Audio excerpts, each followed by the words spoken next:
Welcome to Father Matt's Bible Studies and Sermons videos and podcast. In today's Bible study, we study the Pentateuch, beginning with Genesis and continuing with Exodus, Leviticus, Numbers, and Deuteronomy. God bless you and hope you enjoy the Bible study.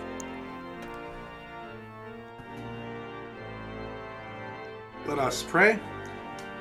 Almighty God, bless our Bible study as we continue to read through the book of Exodus.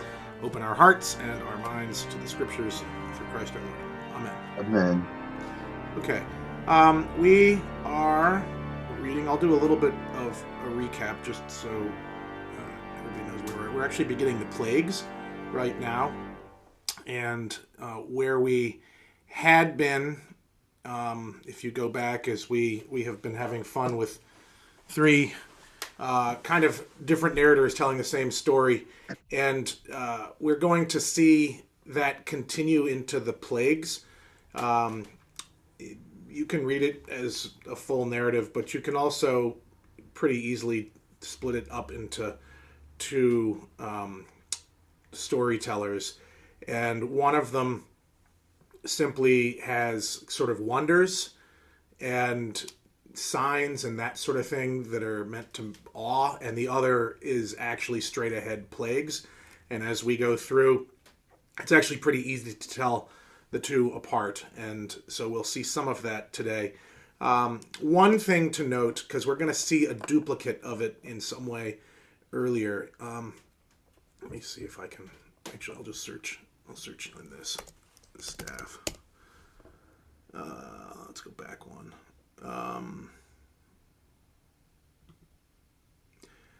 Okay, back in chapter, where is it? Sorry. Staff. Come on. Sorry, I'm still looking. Where did anybody remember where Moses threw his staff down? Okay, I found it. It's in chapter. So back in chapter 4, this is where is it? Chapter 4 at the beginning. We saw the first one of these things happen, right? And I'll just quickly reread this so that you have a sense of it. Moses is talking to the God right now, okay? Moses answered, "But look, they may not believe me or listen to me, but say, the Lord did not appear to you." The Lord said to him, "What is that in your hand?" He said, "A staff." And he said, "Throw it in the ground." So he threw it in the ground, and it became a snake. And Moses drew back from it. And the Lord said to Moses, "Reach out your hand and seize it by the tail." So he reached it by his hand and grasped it, and it became a staff in his hand, so that they may believe that the Lord, the God of their ancestors, the God of Abraham, the God of Isaac, the God of Jacob, has appeared to you. And then there was another one. "Put your hand inside your cloak, and it will turn white, and put it back in." And that's a sign, right? And he ends up doing those signs, and he does them to, it's important to remember this, he does them to the Israelites. It's because in this case, those signs are to prove to the Israelites that the Lord has talked to Moses, okay? We will see something fairly similar with Pharaoh, but it's actually a different narrator that's telling it, and it's a sort of good example of some of the same traditions about Moses being kind of plunked into two different zones for what it's worth. So let's go back to 7, and now we get into the actual plagues. Okay, I don't know who's here. Let's see. I don't know. Does anybody want to read that hasn't read in a while? Because that kind of limits it. I know that there's always people. I haven't. All right, Bob Landis. Can you read Exodus 1 through, let me see. It is, what's the end of this first plague? 7:1 through, it's going to be, I think, 13. Okay. The Lord said to Moses, "See, I have made you like God to Pharaoh, and your brother Aaron shall be your prophet. You shall speak all that I command you, and your brother Aaron shall tell Pharaoh to let the Israelites go out of his land.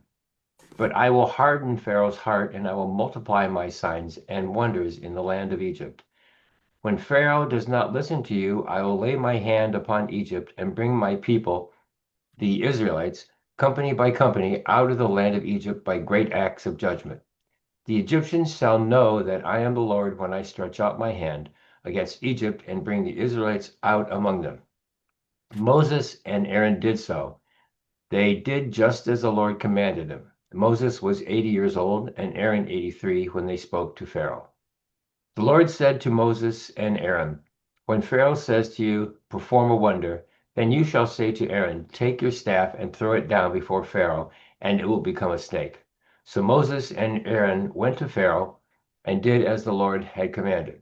Aaron threw down his staff before Pharaoh and his officials, and it became a snake. Then Pharaoh summoned the wise men and the sorcerers, and they also, the magicians of Egypt, did the same by their secret arts. Each one of them threw down their staff, and they became snakes. But Aaron's staff swallowed up theirs. However, Pharaoh's heart was hardened, and he would not listen to them, as the Lord had said. Okay, great. So, a couple of things in this. One, the front end of it with this, I'll see, I've made you like a god to Pharaoh, and your brother Aaron will be a prophet, and Aaron will speak. Again, we've seen this twice in both of our present narrators have an issue around Moses not liking to speak, right? And in both cases, that has come up in different ways, and it's been dealt with kind of differently. But for the most part, Aaron ends up being the one that speaks. So we already, if you've been following along, we've actually already seen this, and now we're seeing it again. And it's like, okay, why are we seeing it again? It's because it's a different narrator telling the exact same story, and it's just plunked in here. In this narrator, and this is generally known as the priestly narrator, there's a couple of themes that tend to make it obvious who you're listening to. It's almost always Moses and Aaron. It's almost always hardening of Pharaoh's heart. It's multiplying signs and wonders rather than plagues. And that's kind of the big keys and that help to figure out which is which. And when we get to the first wonder, which was right here, right, with Aaron's miraculous rod, does this look to anybody at all like a plague? Just throwing that out there. No. No. I mean, I think no, right? Like, I Right. think that's the answer, right? No, it doesn't look like a plague. And as you look at these, some of them will look like plagues, but not all of them. And pretty much until the last big one, the signs and wonders are simply signs and wonders. And they also have a common element up until the end. Well, there are a couple of common elements. One, in this narrator, the intent is basically to show off signs and wonders to Pharaoh. And it's this narrator that is the one that keeps saying, and the Lord hardened Pharaoh's heart. And so they're not designed to get the people out. They're designed to show that God is more powerful than the Egyptians and the Egyptian gods. The other thing is, and it's linked to this, is the Egyptian, in this narrator, the Egyptian magicians, which is always fun to say, right? The Egyptian magicians keep showing up, and they keep replicating the sign up until the end, right? So the first, and if you want to go through and see the difference between the signs and the plagues, one is if Pharaoh's heart is hardened, it tends, not always, it tends to be one of the signs and not the plagues. Um, and if the magicians show up, it tends to be one of the signs and not the plagues. And you'll see as we go along, some of the signs are duplicated as plagues, which makes it really entertaining as you go through. And that you can sort of see there's a sign, and then there's a plague that looks pretty similar to it that is way more destructive. And then the magicians do the version of the sign, but not the plague version. So in this, and one, I'll sort of show you how that works in this. So Aaron is there, Moses is there. They go to Pharaoh. They say, what does it say? I will lay my hand upon Egypt and bring my people, the people of Israel, company out of Israel, by great acts of judgment. The Egyptians shall know that I'm the Lord when I stretch out my hand. Right? That's the whole point. They will know that I'm the Lord. And I'm going to stretch out my hand and I'm going to bring the people of Israel out. And so the first sign is this thing with the staff. And it looks very similar to what we saw earlier and that I read earlier when he throws down the earlier Moses threw down his staff and it turned into a snake. My Hebrew is not good enough to know if this is in both cases, but I do know pretty certainly that the word here is actually supposed to be crocodile and it gets translated as snake. And the same is true with the Egyptians. And so you might want to envision this as a crocodile for what that's worth or something like that. But when Aaron does it, they're not impressed. Why? Because the magicians in Egypt can do the exact same thing. Now, whether this is sort of a classic dance-off, right? And, Aaron does his thing and then they duplicate it. That sort of is what it looks like. So in this case, I think the point is they're not impressed because the Lord is able to do exactly what they're able to do. And that's kind of the point. It's, look, I can do this. Oh, you can do this. Well, I can do this. We can do this too. I can do this. Well, we can do this. And then we can't do this anymore. And he one-ups them eventually as it goes on. Each time Pharaoh's heart is hardened and he wouldn't listen. Any thoughts on that section? Do you see the one-upping has already started at least here, right? The swallowing, right? It already starts. But again, this is not a plague. This doesn't feel like a plague. It's like, okay, he made a snake out of his staff. It might be a plague if he had like 1,000 staffs, right? But he doesn't. Or he made a crocodile out of his staff. But again, in Egypt, neither snakes nor crocodiles are particularly uncommon, right? So they're kind of all over the place. All right, second plague. Does anybody who hasn't read in a while want to read the second plague? Anybody there? Or I can do it. I'm stable. Who's I? Mary. Mary. Okay. Sure. So read 14 through 18. You're going to read a little bit, but we're going to stop partway through. Okay. Then the Lord said to Moses, Pharaoh's heart is hardened. He refuses to let the people go. Go to Pharaoh in the morning as he is going out to the water. Stand by at the bank of the Nile to meet him and take in your hand, the staff that was turned into a snake. Say to him, the Lord, the God of the Hebrews, sent me to you to say, let my people go, so that they may serve me in the wilderness. But until now you have not listened. Thus says the Lord, by this you shall know that I am the Lord. See, with the staff that is in my hand, I will strike the water that is in the Nile, and it shall be turned to blood. The fish in the river shall die, the river itself shall stink, and the Egyptians shall be unable to drink water from the Nile. Okay. Just pause there, and we'll start in a second again.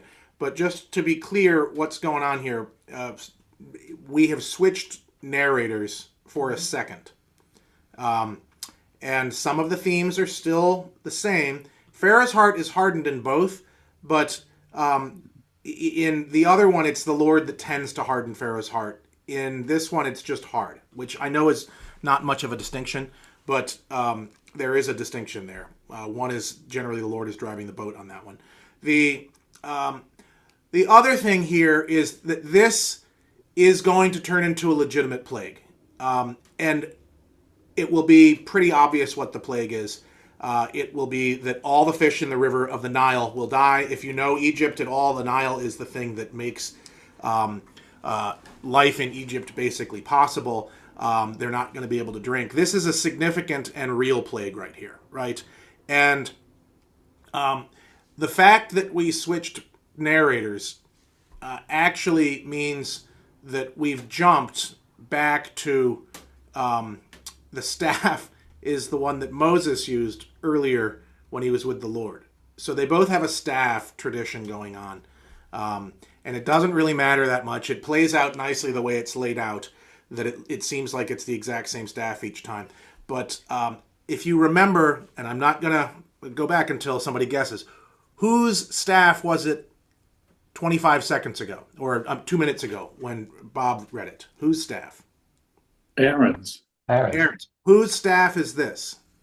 Moses. Moses, right? They don't share a staff. Like, let me be perfectly blunt about that. Like, you don't share a staff. So that's kind of how you can tell that this is actually referring to the previous staff. So Moses and Aaron have both done a snake thing with their staffs in each narrator. And we're back to the other staff in this, which is one of those cues that you can kind of tell that you're in different narrators. Okay, so this is a plague. We have had a wonder. You can plunk them all together and say there are plagues and wonders and however you want, and they look different. But if you want to separate them, it's kind of neat. And if you do separate them, maybe we'll see today, maybe next week, there is a psalm that lists only one line of it and not both, right? And so there is a tradition that is in the Psalms that predates these sources being plunked together, which is kind of neat. So you actually can see some of this in other parts of the Bible as well. Okay, Mary, can you read 19 and only 19? Mm-hmm. The Lord said to Moses, "Say to Aaron, take your staff and stretch out your hand over the waters of Egypt, over its rivers, its canals, and its ponds, and all its pools of water, so that they may become blood, and there shall be blood throughout the whole land of Egypt, even in vessels of wood and in vessels of stone." Great. Whose staff? Aaron. Okay, do you see the difference? Mm-hmm. Right? Moses has a staff. Moses is doing his plague to the Nile. And Aaron is doing his wonder to all water throughout the entire land of Egypt. Do you see the difference there? There is a difference, right? One is everything. It's everywhere, right? It's rivers, plural, canals, ponds, pools of water, vessels of stone. Everything is going to turn into blood throughout the whole land of Egypt. Now, this looks like a plague, right? Sounds like a plague, looks like really bad. But, Mary, can you read verse 20? So, for the record, we switched back. Different narrator, right? Mm-hmm. And we're switching back again to this guy. So, we were, if I go back, we were in up here with the snake crocodile trick. We were in signs and wonders. And then we shifted. And now we're in Mr. Plagues here with the Nile. Then we're back into signs and wonders with everything turning into blood across the entire land, which looks suspiciously like a plague at first, but we'll see in a second is not so plaguey. Mary, can you read? Yes. Can I just ask you a question? Are Moses and Aaron together as they're doing this, or are they sent off separately to do their wonders and plagues? So if you... They're together, but if you were to just take the signs and wonders thread, mm-hmm. They don't go anywhere. They're with Pharaoh, and it's like bang, bang, bang, bang, bang. Got it. Okay? If you take the other narrative thread and cut out all of the signs and wonders, it's over the course of weeks, and the time period is much bigger. and Aaron doesn't seem to be involved very much. All right. Okay. So one is Aaron and Moses, and one is Moses coming back and forth to Pharaoh over and over again with longer lasting plagues that have effect. Again, the canonical text, which is what we have, um, you don't need to divide it. The canonical text accomplishes the exact same thing with both narrative threads in it, but it's a little confusing because certain things seem to happen twice, seem to be done by two different people. Like it happens once and then it happens again by Aaron. And if you take them apart, you get the exact same effect from two different narrators. If you keep them together, as the Bible has them, which is how we have to read them, you have a setup where it's got both or multiple traditions all in there. So everybody gets what they want, but it can be a tiny bit confusing to read. And I think separating it out at least gives you the idea that it doesn't have to be quite as confusing, for what that's worth. Thank Okay. you. So we were in vessels of wood, vessels of stone was the second of, that was the sign and wonder version, and the Nile with the dead fish was the plague version. Now we're back in the other one in verse 20, and just to here, where is it? Verse 20. This is Mary. Read that. Okay. Moses and Aaron did just as the Lord commanded. In the sight of Pharaoh and of his officials, he lifted up the staff and struck the water in the Nile. All the water in the river was turned into blood, and the fish in the river died. The river stank so that the Egyptians could not drink its water. Okay, so we're back in the first one, and again, Moses and Aaron are here, so they're both there. Sometimes they're not, but this one is back to Moses' staff, right? But they've been combined here. So it's an interesting one, right? Moses and Aaron did. Is that a later addition? I don't know, because it goes to he lifted up his staff. But all the fish dies, the river turns to blood. And where did I have you end? Right here. And the Egyptians cannot drink the water, right? It shifts back. Let's see. Oh. Read to the end, Mary, from and here to the end of the page. Okay. And there was blood throughout the whole land of Egypt. But the magicians of Egypt did the same by their secret arts. So Pharaoh's heart remained hardened, and he would not listen to them, as the Lord had said. Pharaoh turned and went into his house, and he did not take even this to heart. Okay, stop there. Yeah, stop there. That's okay. So, just to be absolutely, like, from a logical standpoint, can anybody tell me what water the Egyptians turned into blood by their secret arts? Right. There isn't any. Yeah. There isn't any, right? So, in the Signs and Wonders version, and this is how it plays in the cartoon version, for what it's worth, and in movies versions. In the Signs and Wonders version, they tend to, the best way to think about it is it's a very temporary, the blood, the water is turned into blood, right where Mary says. This picks up, right, from vessels of stone. And there was blood throughout the whole land of Egypt. And apparently it wasn't long term. Because immediately after that, the Egyptians did the exact same thing by their secret arts. So Pharaoh's heart remained hardened, and he would not listen to them, as the Lord said. So Pharaoh turned and went into his house, and he did not even take that to heart. But wait, there's more. Right? Now we go back into the other narrator, and we're back with the Nile, right?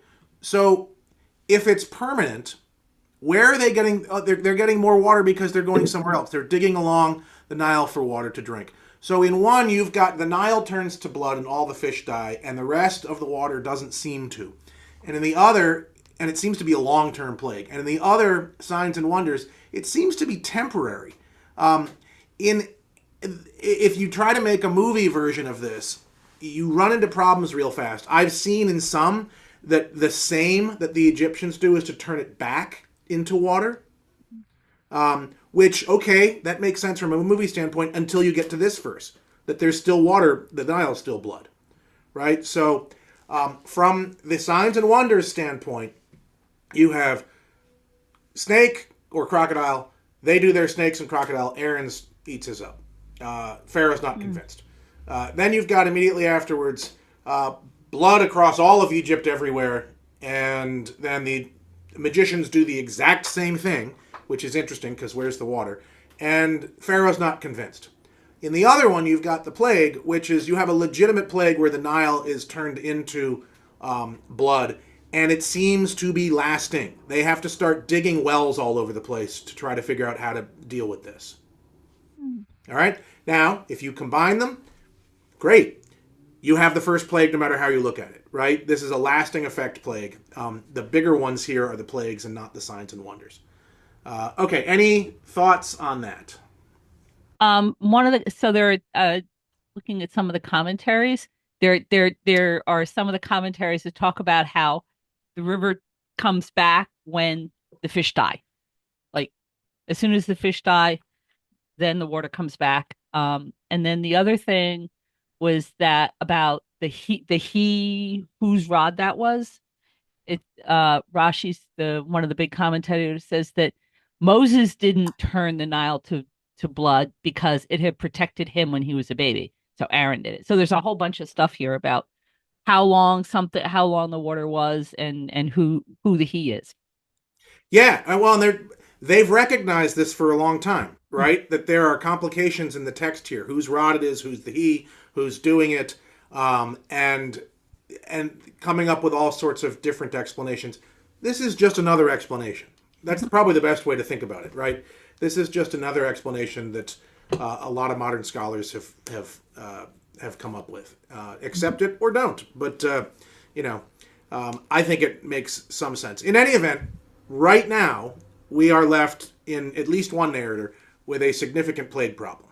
Okay, all right, and this is that same significant plague problem narrator. 7 days passed because you know how we know?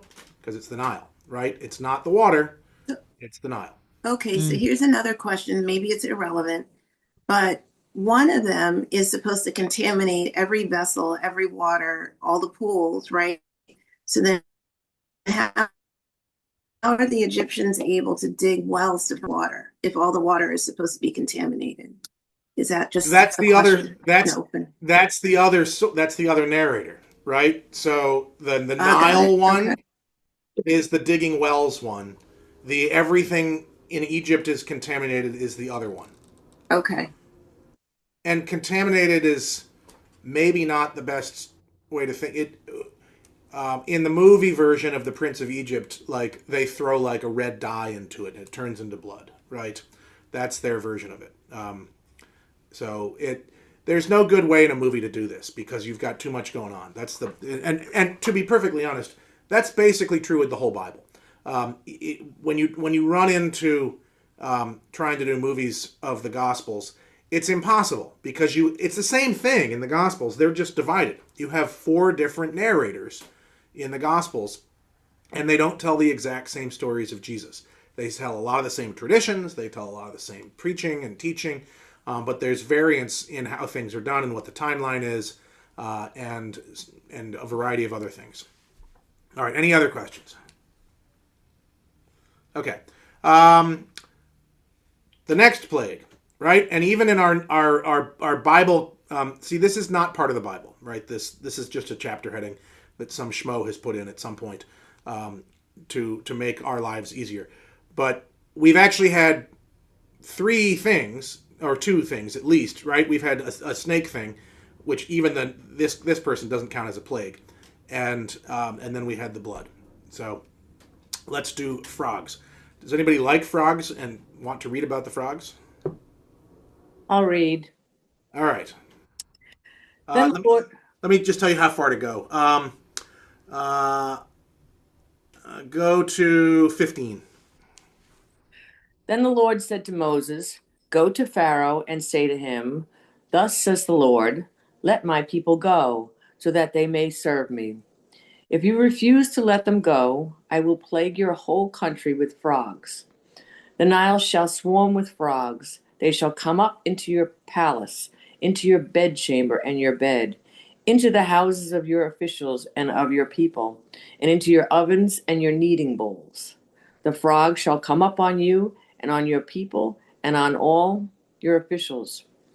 And the Lord said to Moses, say to Aaron, stretch out your hand with your staff over the rivers, the canals, and the pools, and make frogs come up on the land of Egypt. So Aaron stretched out his hand over the waters of Egypt, and the frogs came up and covered the land of Egypt. But the magicians did the same by their secret arts, and brought frogs up on the land of Egypt. Then Pharaoh called Moses and Aaron and said, pray to the Lord to take away the frogs from me and my people, and I will let the people go to sacrifice to the Lord. Moses said to Pharaoh, kindly tell me when I am to pray for you and for your officials and for your people, that the frogs may be removed from you and your houses and be left only in the Nile. And he said, tomorrow. Moses said, as you say, so that you may know that there is no one like the Lord our God.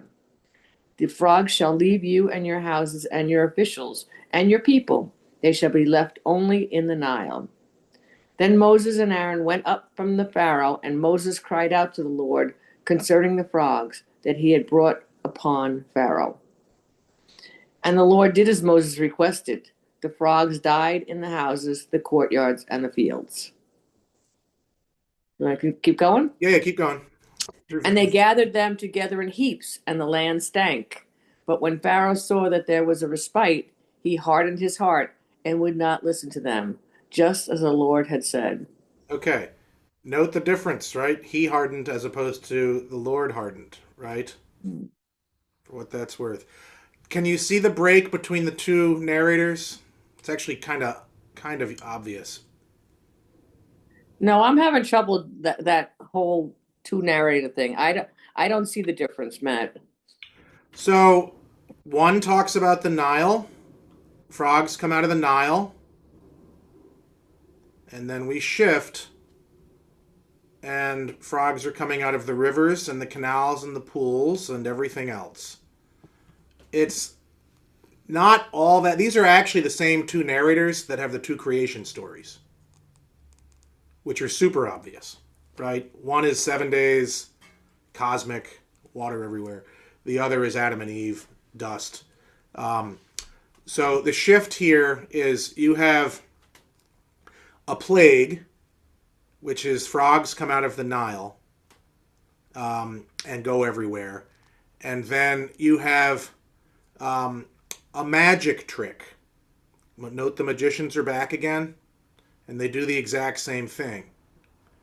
And it's built into it, but at the end, we go back, take away the frogs from the Nile. It's like never made any sense to me, for what this is worth, that why does Pharaoh have to, if Pharaoh's musicians, that'd be its own funny thing. The musicians have brought the frogs. If Pharaoh's magicians can bring blood and frogs and do all these things, they can take them away, right? They seem to go away. But in this case and in the other case, they can't. So again, this is a sign and wonder of frogs going everywhere, and it seems temporary. And the magicians can do it too, and it doesn't impress Pharaoh. And then this one is an actual honest-to-God plague that Pharaoh has to ask, and there's a response to, right? Each one has a response. The first plague, the response was the Egyptians had to dig all over the place to get to water. In this one, they can't respond to it. So he actually has to ask Moses to go and pray, right? And he says, yes, you can go and pray. I thought it was pretty funny though that he said, "Yeah, do it tomorrow." If he's in the middle of a plague, why wouldn't he say right now? I guess it wasn't bothering him too much. Wait till tomorrow. It's a good question. Why not right now? I don't have an answer on that. I would assume that tomorrow is probably as soon as possible. Go out and pray. It does seem,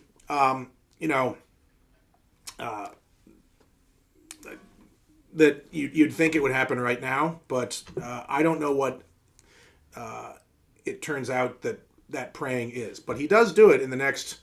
They have to leave, apparently, for what that's worth, right? They do have to leave Pharaoh for some reason to go and do that, and they pray. And the Lord does do it, and the frogs go away. And here's another thing that you keep getting in this narrator is everything stinks constantly, and there's heaps, right? We saw that with the fish, too. They're all over the place. So anyway, it again, you don't have to break them up, but if you do, you see magician stuff, and then the other, you've got full-blown plagues. Yeah, because it's interesting that what he's praying about are the frogs that he brought upon them. Right. Nothing to do with the magician's frogs. So either their frogs went away. Yeah. Yeah.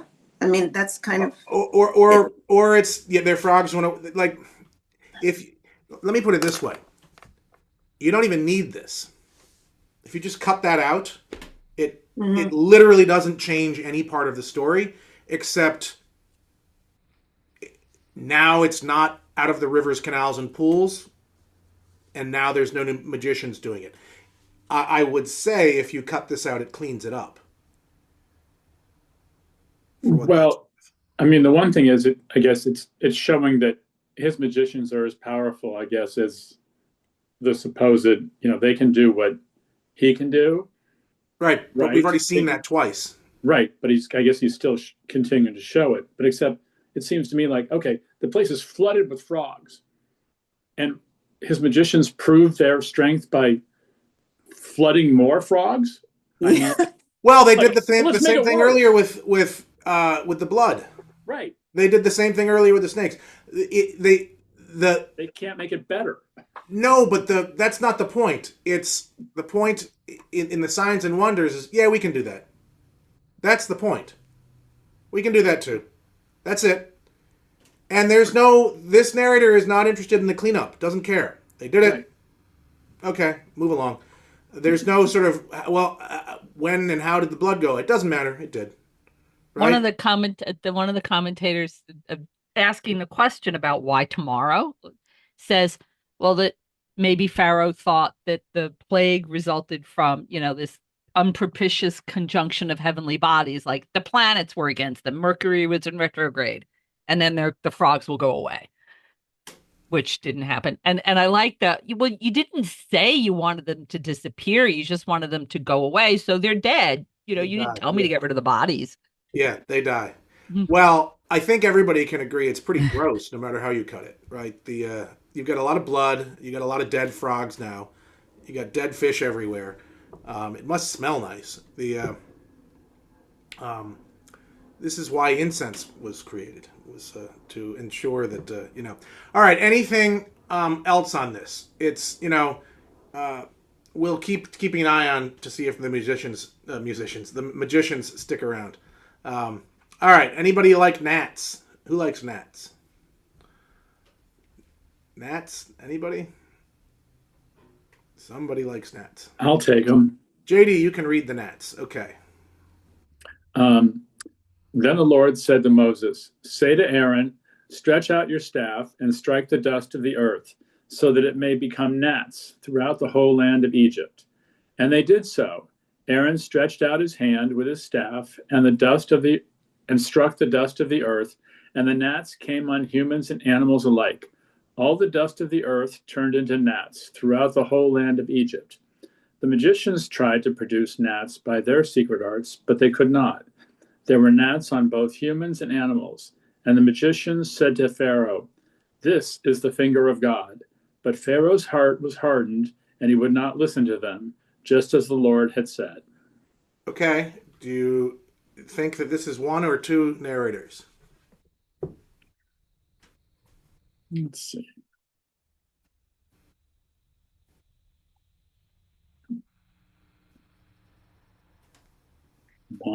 One. Just one. Yeah. Okay? Just one. And it's just the one with the magicians, right? It only happens once. Note who's involved. Aaron's staff, yet again, right? Aaron's staff. And the gnats come like dust everywhere. And this is the first time, like if you're just running with this theme, you have throwdown of snakes and staffs. You have throwdown of blood and blood. You have throwdown of frogs and frogs. You have throwdown of gnats, and we can't do that. Right? So this is the first time that happens, and the magicians can't do it. And they're the ones that recognize that this is the finger of God, which is interesting considering guess who's supposed to be a god in their culture, right? So this is just that one. So if you're counting, I'm going to write it down because I am. So you've got in Wonderland, ooh, that's a nice way of calling it. Wonderland versus Plagueland, right? In Wonderland you have staff, snakes, right? And then you have blood with a staff, right? Was there a staff in the last one? I can't remember. Did Moses, Aaron? Yeah. Yeah. Aaron's staff. You see the common element in this? Aaron's staff is continually involved in the ones where he's up against the magicians, right? Aaron's staff and blood. Then Aaron's staff and frogs. And then Aaron's staff and what was this one? Gnats. Gnats. All right. And the other one was we had frogs. No, we had blood. And then we had frogs, right? Blood and then frogs. Are And frogs both times it was the Nile. You plagues remember the or Nile? wonders? Hmm? Or what are frogs? Frogs are a plague, right? Or They're a wonder? both. They're They're both. both. So you've got in this is just so far. In Wonderland, you can track the common things, and we'll see if it continues, right? But in Wonderland, you've got Aaron's staff and snakes, Aaron's staff and blood, Aaron's staff and frogs, Aaron's staff and gnats. In plagues, you have Nile blood and Nile frogs. All right? So we got time for one more, I think. Let's see if what the fourth plague is, flies. And for the record, I always kind of thought flies and gnats were similar, but I'll just leave that there, right? The other side also had the snakes, the crocodiles. What the plagues or The wonder.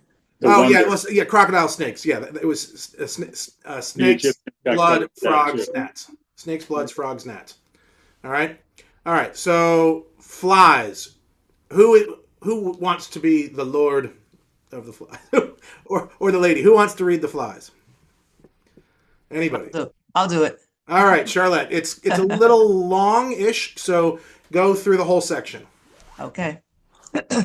Then the Lord said to Moses, "Rise early in the morning and present yourself before Pharaoh as he goes out to the water, and say to him, 'Thus says the Lord, let my people go so that they may serve me. Because if you will not let my people go, I will send swarms of flies on you, your officials and your people, and into your houses.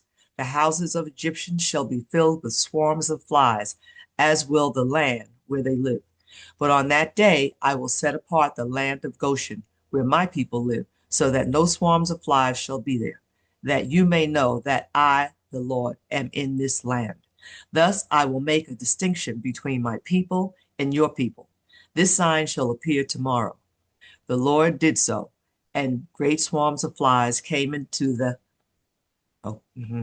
officials' houses in all of Egypt. The land was ruined because of the flies. Then Pharaoh summoned Moses and Aaron and said, 'Go sacrifice to your God within the land.' But Moses said, 'It would not be right to do so, for the sacrifices that we offer to the Lord our God are offensive to the Egyptians. If we offer in the sight of the Egyptians sacrifices that are offensive to them, will they not stone us? We must go a 3 days' journey into the wilderness and sacrifice to the Lord our God as he commands us.' So Pharaoh said, 'I will let you go to sacrifice to the Lord your God in the wilderness, provided you do not go very far away. Pray for me.' Then Moses said, 'As soon as I leave you, I will pray to the Lord to the Lord that the swarms of flies may depart tomorrow from Pharaoh, from his officials, and from his people. Only do not let Pharaoh again deal falsely by not letting the people go to sacrifice to the Lord. So Moses went out from Pharaoh and prayed to the Lord. And the Lord did as Moses asked.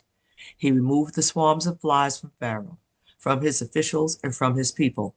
Not one remained. But Pharaoh hardened his heart this time also and would not let the people go. Okay, great. All right, Wow. I will save some time. This is one continuous thing. It's the other narrator, and this is a legit plague. We don't have Aaron with a staff. We don't have the Nile this time because flies are coming everywhere. But it is a legit plague, and there's some common things between what we read the last time, which actually tomorrow is brought up again, right? This keeps happening over days. If you went all the way back, remember there was a 7-day gap after the original Nile blood thing, and then there's time with tomorrow that Patrice noticed when they have to go and get rid of the frogs, and then this now, and they're trying in this narrator to get out for 3 days to go and sacrifice, and he won't let them. And it's the Lord this is actually kind of important. In the plagues, it is always the Lord that's doing it. In the signs and wonders, it's Aaron with his staff. And so it's pretty straightforward, but it gets into this that they want to sacrifice and go out and to do this, and Pharaoh breaks his word is how this ends, right? Is they pray and it goes away, and then at the end Pharaoh does deal falsely, right? So Moses goes out and prays, and the Lord does what Moses asks, and he removes the swarms of flies, but Pharaoh hardened his heart and would not let the people go. Couple of things.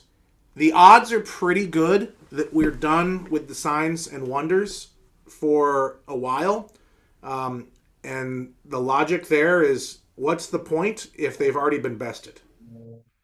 Right? Does that make sense? Like the last signs and wonders, the magicians couldn't do the gnats, and they already recognized that that the Lord was the God.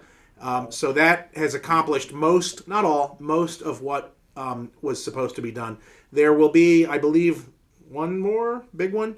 But as we go through, the rest of the plagues will look similar to this back and forth. See, I'm just jumping ahead. You'll see time passing. Tomorrow keeps coming up over and over again with this idea that let us go tomorrow. It's going to happen tomorrow. Let us go out in the wilderness for a couple of days. Time will be passing. We'll have whatever this one was, livestock. We'll have boils, and they do this, and boils come everywhere. This may be, we're back to the magicians in this one, right? And you know how you can tell? We'll read it next week. But you can tell because Moses and Aaron are actually doing something, right? Do something, and it will happen. So we'll get a little bit more of this, and it keeps going. So we will see next week, but we are about halfway done the plagues. Any final comments on what we've read? Just one. I mean, so what if they go sacrifice for 3 days? That doesn't get them out of Egypt. Fantastic question. So it feels in the narrative like even though Pharaoh keeps breaking his word, it actually feels like they have absolutely no intention of going out and sacrificing. They have the intention of going out and running away. Ah. Right? It feels like that's like if you go all the way back to the burning bush thing, there's no go out and sacrifice in the wilderness. Moses is the only one that keeps saying that. Right? Let us go sacrifice. The Lord is like, let my people go. And Moses keeps saying, let us get out. I mean, there's a whole component of, and it goes through the whole Bible, of people not doing exactly what they're supposed to do. And Moses in this keeps kind of giving this thing, we just want to go out and sacrifice. We just want to go out and sacrifice. The Lord, I don't think ever actually told them to do that. It was like, you're going to go out and sacrifice, but you're going to leave. You're not coming back. So I think that's its own kind of ruse. Okay. And with so that's the plague line, right? The plague one is, let us go sacrifice or these plagues are going to keep happening, but we're going to leave anyway. The wonders and magicians line is they've, it's a tie, we best you. And what actually happens now is you really want to get dig deep into some interesting things. The Lord does not let up on the magicians have already said, this is the sign of God. The Lord is not going to let up until the Egyptians are completely wiped out in that line. Like it continues with the boils. I believe the firstborn is that same line, and the wiping out with the Red Sea, I think, is that same line as well. So in that one, it just gets worse and worse and worse and worse and worse, which is kind of interesting. So those turn into other types of plagues. They get from wonders into just being kind of heavy-handed. So, all right, anything at all? Next week, we will be on, I think, and we will read chapters 9 and hopefully 9 is enormous. Hopefully 10 as well, which is locusts. So and darkness. So 9 and 10 is locusts and darkness. We have, sorry to spoil the story, we have thunder and hail as well, boils, livestock. Doesn't go well for the Egyptians. All right? Have a good week. God bless.